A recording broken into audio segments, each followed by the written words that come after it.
Vemos nosotros que hemos ido caminando varios domingos viendo el capítulo 6. Ha sido un capítulo largo, pero precioso, enriquecedor. Y vamos a tomar lectura de los últimos versículos desde el 60 al 71. Juan 6, 60 al 71. Y es que lo que podríamos titular aquí es: ¿a dónde iremos? ¿A dónde iremos? Dios, eres bueno. Vamos a leer desde el versículo 60 hasta el versículo 71. Al oírlas, muchos de sus discípulos dijeron: dura es esta palabra, ¿quién la puede oír? Sabiendo Jesús en sí mismo que sus discípulos murmuraban de esto, les dijo: ¿Esto os ofende?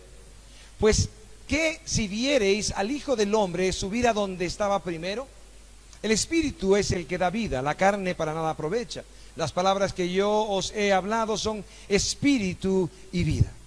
Pero hay algunos de vosotros que no creen, porque Jesús sabía desde el principio quiénes eran los que no creían y quiénes le habían de entregar. Y dijo: por eso os he dicho que ninguno puede venir a mí si no le fuere dado del Padre. Desde entonces muchos de sus discípulos volvieron atrás y ya no andaban con él. Dijo entonces Jesús a los 12: ¿queréis acaso iros también vosotros? Le respondió Simón Pedro: Señor, ¿a quién iremos? Tú tienes palabras de vida eterna, y nosotros hemos creído y conocemos que tú eres el Cristo, el Hijo del Dios viviente. Jesús le respondió: ¿no os he escogido yo a vosotros los 12 y uno de vosotros es diablo? Hablaba de Judas Iscariote, hijo de Simón, porque este era el que le iba a entregar, y era uno de los 12. Hemos caminado desde el principio viendo la multiplicación de los panes y los peces. El Señor alimentó a más de 5,000 personas, 5,000 hombres, sin contar mujeres y niños, dice la Escritura. Por otro lado, vimos también la salida después de esta multiplicación, y que todos fueron saciados y querían hacerle rey. Sale entonces la barca de los discípulos hacia Capernaum, y el Señor Jesús les alcanza caminando en el agua. Cuando se acerca a la barca, entonces recordamos que Pedro baja de la barca, camina con Jesús y al final se hunde, y el Señor lo levanta y le da una enseñanza también para que sus ojos sean puestos en Cristo y en ningún tipo de circunstancia. Llegado a Capernaum, también aparecen las multitudes que estaban con él, habían tomado barcas y llegan hasta Capernaum. Cuando llegan a Capernaum buscando a Jesús, Jesús les dice: ustedes no vienen en realidad por algo de vida eterna, sino simplemente vienen por los panes, por los peces, por la comida. Ellos son alentados por el Señor para que puedan buscar realmente ese pan que es para vida eterna, ese pan que a vida eterna permanece. Eso es lo que dice el Señor Jesús, alentándoles a que trabajen por algo mayor, por algo superior. Luego de esto también vemos que ellos están pidiendo señal y están comparando a Jesús con los milagros que habían visto sus padres en el desierto, con el maná que había venido del cielo como el pan del cielo. Y el Señor Jesús les dice: yo soy el verdadero pan del cielo. Yo soy el verdadero pan del cielo. El que come mi carne y bebe de mi sangre tendrá vida eterna. Luego de esto, entonces, confirmando en ellos su presencia, su persona, les muestra que en ellos no está el creer ni tampoco el venir a Cristo, sino esto es dado por el Padre. Les quita toda gloria, los deja sin ninguna participación en la salvación, y esto también, como vamos a ver en los versículos que continúa, también les ofende. Pero de todas maneras la realidad es esa: hay que creer en Jesús y no podemos creerle. Hay que seguir a Jesús y no podemos seguirle. Por eso deja en la anterior porción, en la porción del domingo pasado que vimos nosotros, deja claro el Señor: nadie puede venir a mí si el Padre que me envió no le trajere. El verbo traer en esta circunstancia es utilizado el mismo verbo de cómo es arrastrado Pablo a las prisiones. Entonces no está diciendo el Señor que nadie viene a mí si el Padre que me envió no le invita. No está diciendo que el Señor lo acurruca y de repente lo lleva a los pies de Cristo, al que va a salvar el Señor. sino es aquel que es arrastrado por causa de su pecado. Cada uno, cada hombre, cada uno de nosotros por causa de su pecado está rechazando a Cristo y es arrastrado por él a los pies de Cristo por Dios. Y así deja claro también que el que es enseñado por el Padre, y estamos hablando de las Escrituras, de los profetas del Antiguo Testamento, y estamos hablando de que el Señor mismo les enseña a través de esto y revela a ellos para que ellos puedan ser llevados por Dios. Primero, enseñados por Dios; segundo, arrastrados por Dios a los pies de Cristo para salvación. Vamos a continuar ahora en el versículo 60. Dice lo siguiente: al oírlas, está hablando de las palabras que el Señor Jesús hablaba. Al oírlas, muchos de sus discípulos dijeron: dura es esta palabra, ¿quién la puede oír? Claro que era duro para ellos. Aquí entendieron realmente lo que habíamos comprendido nosotros, que no es un tema de comer su carne y beber su sangre como un tema de canibalismo, sino que es un tema real donde lo que nosotros comemos y bebemos se hace parte de nuestro cuerpo. Y el Señor está hablando de esa intimidad entre los hombres y Dios. Aquellos que van a salvarse, aquellos que son salvos, entonces entran en una comunión con Él, están dependiendo de Él, son parte del mismo Señor. Por eso no podemos ver nuestras vidas con reacciones que son incontrolables, porque nosotros nos hemos hecho uno con Él en la salvación. Podemos fallar todos nosotros algún momento, pero no podemos vivir de una vida que está reflejando ira, contienda, pleito, disensión, etcétera, etcétera, que todo es fruto de la carne. Cuando nos hacemos uno con Cristo, entonces el Espíritu Santo habita en nosotros y tiene que reflejarse el Espíritu en nosotros para que podamos decir que en verdad somos salvos. Y no estamos hablando de santidad sin pecado, porque hemos dejado claro una y otra vez que bíblicamente la santidad no es con ausencia de pecado, porque no hay justo que haga el bien y nunca peque, como dice Eclesiastés. Por lo tanto, aun si caemos, abogado tenemos en Jesucristo. Pero la línea de vida de aquel que se ha hecho uno con Cristo en la salvación es que refleja el fruto del Espíritu, y el fruto del Espíritu es amor, y el amor tiene paz, gozo, benignidad, mansedumbre, templanza. Y si no hay eso en nosotros, entonces algo está mal. Puede ser que necesitemos, una vez más digo, consagrarnos a Él. Entendiendo todo esto, era cosa dura para ellos. Primero, no tenían gloria alguna, y segundo, tenían que hacerse uno con Cristo, reconociendo que Él era el Mesías, reconociendo que Él era Dios. Entonces ellos dicen, al oír muchos de sus discípulos, dijeron: dura es esta palabra, ¿quién la puede oír? Versículos 61 y 62. Sabiendo Jesús en sí mismo que sus discípulos murmuraban de esto, les dijo: ¿esto os ofende? ¿Esto os ofende? Pues qué si vierais al Hijo del Hombre subir a donde estaba primero. Claro que esto les ofende. Les ofende porque el hijo del carpintero, aquel que ellos conocían, y así dice la Escritura, que ellos conocían al Padre y conocían a la Madre, es lo que dicen ellos. De repente ahora dice que es el pan del cielo, o sea, pan que ha dado Dios. Entonces Dios mismo es aquel que descendió del cielo, es Dios mismo. Y por otro lado, sin Él no hay salvación. Claro que les ofende, pero les está diciendo cosas tan profundas y no le creen. Entonces le dice: bueno, si no creen esto, peor todavía va a ser el que crean cuando ustedes vean que yo estoy volviendo al Padre, donde yo pertenezco, al cielo. Claro que sí. Si podía enseñarles respecto a su ascensión al trono de Dios después de su resurrección, ¿qué iban a entender si ni siquiera entendían que Él era el Mesías que había venido, que era Dios mismo que iba a salvar a su pueblo? Pero hay una cosa que es importante. Aquí la pregunta: ¿esto os ofende? El problema para nosotros es que hemos vivido como ellos. Hemos vivido como aquellos que se ofenden cuando vemos una salvación gratuita, cuando no hay nada que pagar, cuando no hay nada que hacer, cuando no hay algo bueno en nuestro corazón para que Dios nos llame, cuando no hay una historia de bondad en nosotros para decir: no somos como otros, por eso el Señor se fijó en nosotros. Cuando no hay nada de eso, entonces ellos mismos y nosotros nos ofendemos. ¿Y por qué nos ofendemos? Nos ofendemos porque creemos que nosotros somos merecedores de algo bueno, merecedores de salvación, merecedores del amor de Dios, porque de alguna forma no somos como otros. Y cuando nos comparamos con otros, entonces pecamos, porque la Escritura sigue mostrándonos que no somos mejores unos de otros.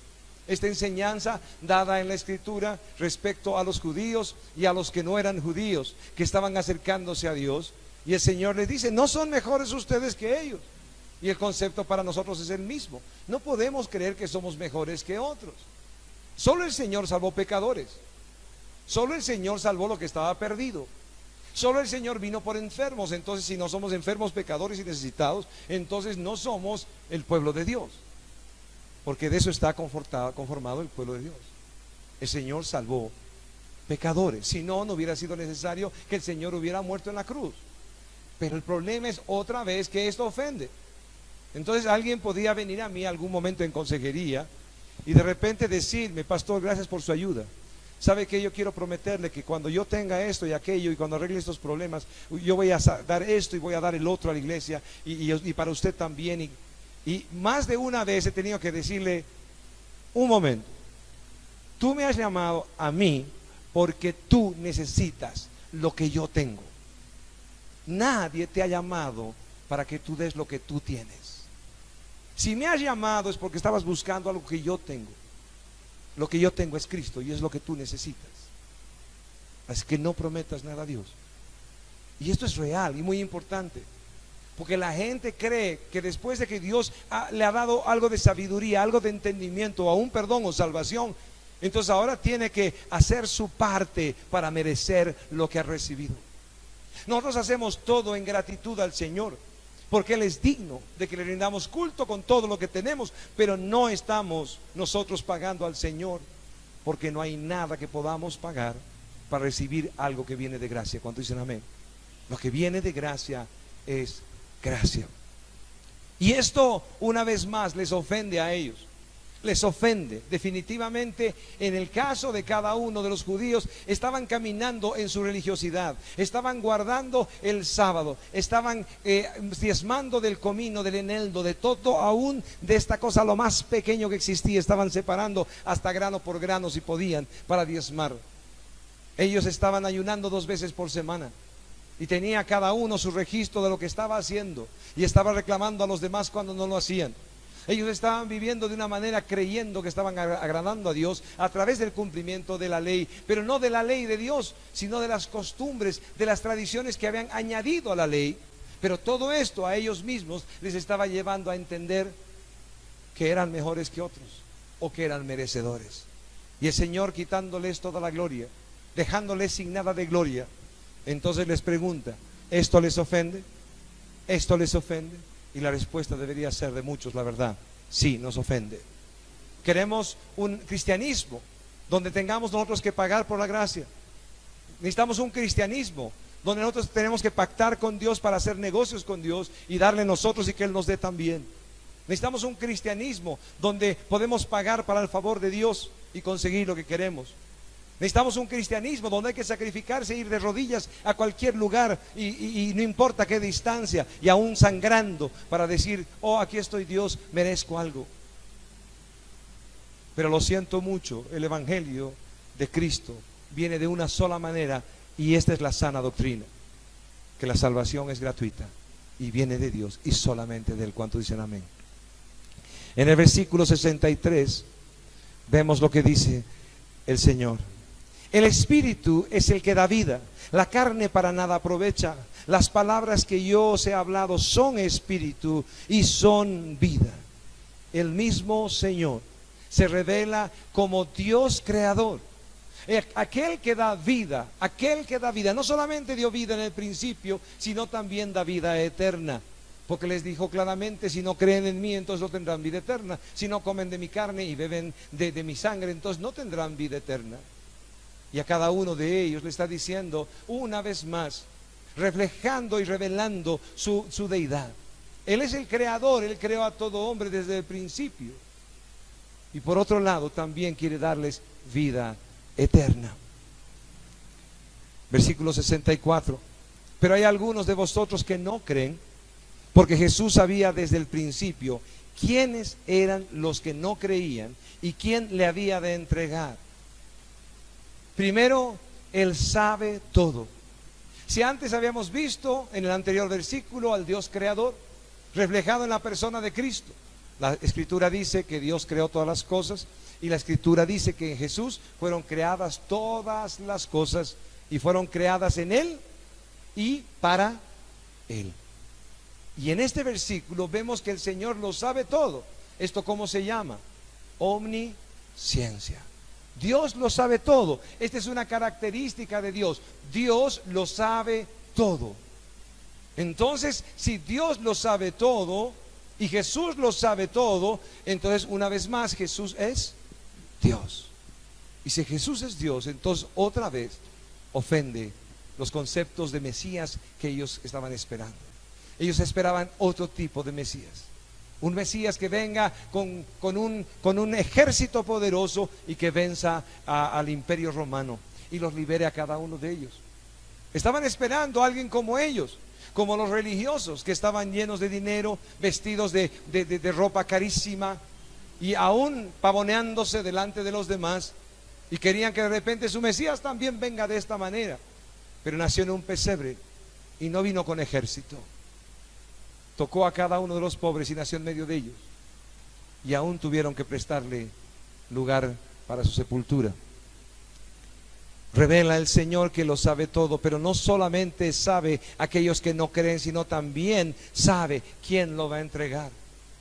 La Escritura dice una y otra vez que el mismo Señor es salvador de aquellos que salva porque quiere. Cuando vemos nosotros Romanos 9, vemos que el Señor escogió a cada uno para salvación según su beneplácito, según su bondad, según su sabiduría. Pero ninguno había hecho ni lo bueno ni lo malo para ser escogido por Él. Por eso no hay acepción de personas en Dios para la salvación. Dice que ninguno había hecho ni bien ni mal, y el Señor le escogió antes de la fundación del mundo para salvación. Eso significa que no hay acepción de personas. No había nada en que pueda decir al Señor, este hizo algo bueno o algo malo, cuando dice claramente que aborreció a Esaú y a Jacob amó. Cada uno de nosotros puede revisar las Escrituras y darse cuenta quién es Jacob y quién es Esaú. El bueno de la historia es Esaú, no es Jacob. El bueno de la historia es Esaú, no es Jacob. Jacob pudo engañar a un padre que estaba en el lecho de muerte, ciego. Pudo engañar a su hermano y aún extorsionarlo con un plato de comida para quitarle la primogenitura. Pudo pelearse con Dios como si Él podría hacer algo por el estilo, para decirle que en verdad, si tú me bendices, yo voy a diezmar y ofrendar como si fueran los diezmos de Él, y como si el Señor mismo no le hubiera prometido antes bendecirle. ¿Qué tenía que negociar Jacob con Dios si no tiene nada suyo? Jacob aún lleva como si fuera una coima aún animales y siervos, y se los entrega por delante a Esaú cuando vuelve a su ciudad, a su lugar. Y es Esaú el que le rechaza y le dice, no me des nada, estoy contento con tu venida, cuando debería haberle matado por causa de la traición al padre y a él. Y Esaú igual deja pasar la ofensa y lo recibe con brazos abiertos. Sin embargo, Esaú es condenado por su pecado, y Jacob debería haber sido condenado por su pecado, como tú y yo deberíamos haber sido condenados por nuestro pecado. Pero es el Señor que antes de la fundación del mundo hizo un plan para la salvación tuya y mía. Y no sabemos quién más será salvado, ni quién será condenado, sino que predicaremos el Evangelio a toda criatura, porque es un mandato, y que el Señor salve. ¿Cuántos dicen amén? Pero nos gozamos en esa gracia del Señor, que se presenta como aquel que lo sabe todo. Sabe aún quién lo va a entregar, como sabe también quién está creyendo en Él. En el versículo 65 dice, y dijo, por eso os he dicho que ninguno puede venir a mí si no le fuere dado del Padre. Y dijo, por eso os he dicho que ninguno puede venir a mí si no le fuere dado del Padre. Lo mismo que vimos en el capítulo 6, en el versículo 44. Nadie puede venir a mí si el Padre que me envió no le trajere. Y ahora dice lo mismo. Y dijo, por eso os he dicho que ninguno puede venir a mí si no le fuere dado del Padre. Qué cosa maravillosa. ¿Cómo era esto? No hay forma de que crean, no hay forma de que vengan. El Señor, ¿qué tiene que hacer? Cuando estaba muerto en delitos y pecados, tiene que darle vida. Y tiene que darle fe para que cuando el Evangelio le sea predicado, entonces pueda creer. Porque mientras tanto que está muerto en delitos y pecados, no puede tener fe para creer. Así que Dios tiene que darle vida. A esto se llama la regeneración. Y cuando Dios le da vida, entonces cree en el Evangelio, cree en Jesucristo. Porque solamente de esa forma puede salvarse. Si no, será aquel que permanezca en su perversidad, que permanezca en su maldad. Una vez más podemos decir, Señor, gracias por tu bondad. Bendita sea tu misericordia en mi vida, porque no hubiera podido salvarme de otra manera. ¿Cuántos dicen amén? Si alguien hasta ahora tenía algo de mérito, generaciones de cristianos, entrega, servicio o abandono de tantos bienes para servir al Señor, o cualquier currículum que pueda ser impresionante para otros, puede echarlo a la basura, porque nada de eso es lo que el Señor utilizó para salvarte. No tomó en cuenta absolutamente nada. En medio de todos los pecadores era uno yo más, eras tú uno más, y el Señor tuvo misericordia de ti. Alguien me decía, pastor, pero ¿por qué no de otro? Refiriéndose a una persona específica, de repente tan bueno dentro de los parámetros del mundo como Esaú. Y yo le decía, la pregunta está equivocada. ¿Cómo puedes preguntar por qué Dios no salvó a otro? Si tú sabes que todos son pecadores y que todos somos pecadores. De repente le has visto como alguien mejor que tú y nunca Dios le salvó. Pero la Escritura dice que no hay uno solo justo, no hay uno solo bueno. Y en Eclesiastés dice que no hay justo que haga el bien y nunca peque. Por lo tanto, todos son condenados por su pecado. Entonces no hay nada que preguntar, todos son condenados por su pecado. ¿Por qué Dios no le salvó por su pecado? La pregunta correcta es, ¿y por qué me salvó a mí? ¿Por qué me salvó a mí? Y ahí está el problema. Les dije el domingo pasado, por eso algunos de ustedes han tratado de escaparse del Señor, y yo también en algún momento, y no hemos podido, porque ya nos compró con precio de sangre, porque somos suyos. Y solamente estamos nosotros tardando en una agonía, tratando de aferrarnos a nuestro pecado y al mundo, porque el Señor nos va a sacar al final. Y tenemos testimonio de eso. Cada vez que hemos querido alejarnos del Señor, el Señor nos ha traído. ¿Cuánto dicen amén? No hay cómo escapar. Su amor es más grande que tu pecado, su amor es más grande que el mío. Oh Dios precioso eres tú, Señor. El versículo 67 dice, dijo entonces Jesús a los 12, ¿queréis acaso iros también vosotros? ¿Queréis acaso iros también vosotros? Aquellos que se estaban yendo, así como la multitud que se estaba yendo, lejos del Señor, cada uno se estaba alejando del Señor. El versículo 66 dice, desde entonces muchos de sus discípulos volvieron atrás y ya no andaban con él. Desde entonces muchos de sus discípulos volvieron atrás y ya no andaban con él. Y el versículo 67 que leímos dice, dijo entonces Jesús a los 12, ¿queréis acaso iros también vosotros? Aquellos que se estaban yendo en esa multitud tan grande, ellos sabían que podían ir a buscar alguna parte donde de alguna forma podían conseguir todavía comida. También ellos estaban pensando, claro, podemos encontrar a alguien que haga milagros. Claro que sí, hay milagros por todas partes. Los yesos que Dios condena como idolatría siguen haciendo milagros en estos días. Aquellos que han hecho pacto con el diablo y aún tienen una imagen de Cristo y de otros temas religiosos, tienen igual, no sé, el ojo de víbora y no sé cuántas cosas por el estilo, y hacen 3, 4 cosas de conjuros y de repente también sanan a alguien. Ellos sabían que podían encontrar algún milagrero, algún sanador y dejarle a Jesús. Cada uno de ellos podía encontrar rey para sí, sanador para sí, brujo para sí, milagrero para sí. Y la pregunta para los discípulos es, ¿y ustedes también se van a ir? Versículo 68. Le respondió Simón Pedro, Señor, ¿a quién iremos? Tú tienes palabras de vida eterna, Y nosotros hemos creído y conocemos que tú eres el Cristo, el Hijo del Dios viviente. Volvamos a leer versículos 68 y 69. Le respondió Simón Pedro: Señor, ¿a quién iremos? Tú tienes palabras de vida eterna, y nosotros hemos creído y conocemos que tú eres el Cristo, el Hijo de Dios viviente. Ellos estaban refiriendo al Salmo 2, reconociendo que era el Mesías, que era Dios mismo, que iba a venir a salvar a su pueblo. ¿A dónde iremos? Me da tanta pena cuando he conocido personas que se han acercado a la iglesia en La Paz o a la iglesia aquí en Tarija, y de repente no han encontrado lo que estaban buscando. Pastor, ya no quiero escuchar sobre infierno, sobre ira de Dios, sobre pecado. Solo quiero escuchar sobre la gracia. ¿Y para qué necesitas gracia? Si no hay ira de Dios, si no hay infierno, ¿para qué necesitas gracia? Si no hay pecado, entonces no hay ira, y si no hay ira, no hay infierno.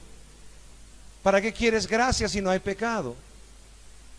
No, pastor, yo quiero que digan, no sé, algo que me levanten el ánimo el domingo, en vez de llevarme a entender que soy pecadora o pecador y que necesito de un Salvador. Claro que sí, hay donde ir. Hay muchos lugares donde el mensaje es: puedas encontrar el campeón que hay en ti, descubre el campeón que hay en ti. Hay otros lugares que vas a encontrar donde diga: aquí está la felicidad, el amor, tú vas a ser bien recibido. Claro que vas a ser bien recibido, pero si no predicamos la verdad, entonces Dios no va a salvar. ¿Por qué? Porque Primera de Corintios 1:21 dice que el Señor le plació salvar a los creyentes por la locura de la predicación del Evangelio. Primera de Corintios 1:21. Ya que el mundo no ha conocido a Dios por medio de la sabiduría de Dios, a Dios le plació salvar a los creyentes por la locura de la predicación del Evangelio. Y en el Evangelio el problema sigue siendo el pecado, porque la ira de Dios está sobre el pecador, porque el infierno es su fin, porque todos los días el pecador está bajo la ira de Dios. Y por eso Cristo murió, para que haya salvación para el perdido, porque no hay uno de nosotros que sea mejor que el otro, porque todos necesitamos su gracia y misericordia, pero solamente es a través de la cruz. Y el fin es la vida eterna, el cielo con Él. Claro que hay donde ir. Si queremos buscar cualquier otra cosa que no sea el Evangelio de Jesucristo, hay muchos caminos. Y no somos la única iglesia que predica el Evangelio. Dios nos dé gracia para que estemos haciéndolo bien, que cada vez sea más claro, que cada vez sea más profundo, que cada vez sea con más amor y misericordia. Ellos sabían dónde ir. La pregunta para nosotros es: ¿a quién iremos? Por lo menos yo no tengo más dónde ir. Solo Cristo me amó con amor eterno.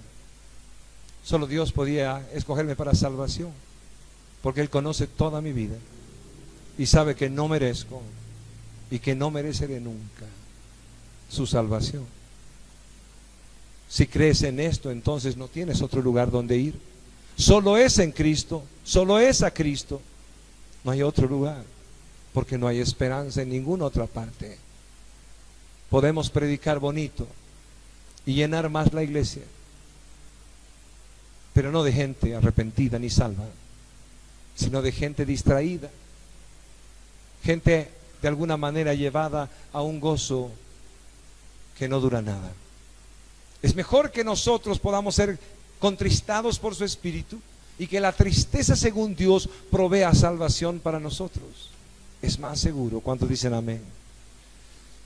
En el versículo 70 y 71, para terminar, dice: Jesús les respondió: ¿no os he escogido yo a vosotros los 12 y uno de vosotros es diablo? Hablaba de Judas Iscariote, hijo de Simón, porque este era el que iba a entregar y era uno de los 12. Aquel que le iba a entregar y era uno de los 12. Por un momento, vean esta parte. Acuérdense que ellos han respondido correctamente a través de Pedro al Señor Jesús. Él ha dicho: ¿ustedes también se van? ¿Ustedes también tienen dónde ir? Y Pedro, como si fuera el representante de todos los que se han quedado, le dice: Señor, ¿dónde iremos si tú tienes palabras de vida eterna?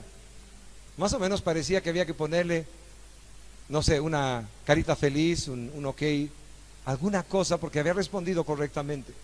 Y aparte de eso todavía le dice, nosotros creemos que tú eres el Cristo, que tú eres el Hijo de Dios, que tú eres el Señor, que tú eres el Salvador.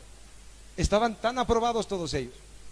Y de repente el Señor Jesús, en vez de decirles, gracias queridos por seguirme, por no abandonarme, los demás me han abandonado, ustedes sí que son fieles. Lo que le responde el Señor Jesús es tremendo. Volvamos a ver el versículo 70. Jesús les respondió, ¿no os he escogido yo a vosotros los 12 y uno de los vosotros es diablo? El problema de Judas está resuelto. El Señor no va a perder a ninguno. Dice cuando ora al Padre, Señor, yo no he perdido a ninguno de los que tú me diste, sino que el hijo de perdición se ha perdido. Por lo tanto, el Señor no perdió a ninguno que era de Dios. El hijo de perdición se perdió. Y aquí le dice diablo. Así que tampoco era un escogido para salvación. Simplemente escogido entre los dos. Pero algo más. Cada uno de ellos podía tener mérito por quedarse con él. Pero el Señor le dice con claridad, yo os he escogido a vosotros. Si se han quedado es porque yo los he escogido. Qué tremendo.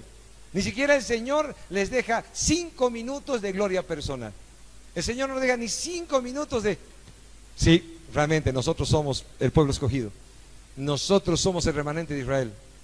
De ninguna manera el Señor Jesús le dice, yo los he escogido a ustedes. Ni siquiera ustedes han decidido quedarse. Es que yo les he escogido. Por eso no pueden irse. ¿Cuántos le dan gloria al Señor por eso? ¿No es más grande cada vez el amor de Dios delante de tus ojos cuando conoces la palabra?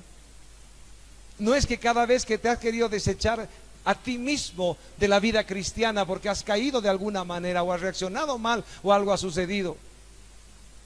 ¿No es que cuando encuentras la verdad, la palabra del Señor, así como la estamos compartiendo hoy, no dices, Señor, ¿cómo voy a apartarme de ti? Si eres tú el que me ha comprado con precio de sangre, si eres tú el que me ha escogido antes de la fundación del mundo. Señor, ¿quién soy yo para desecharme?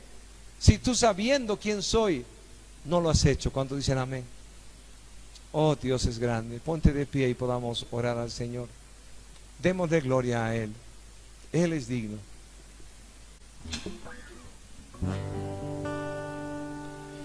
Cierra tus ojos, háblale al Señor de tu amor.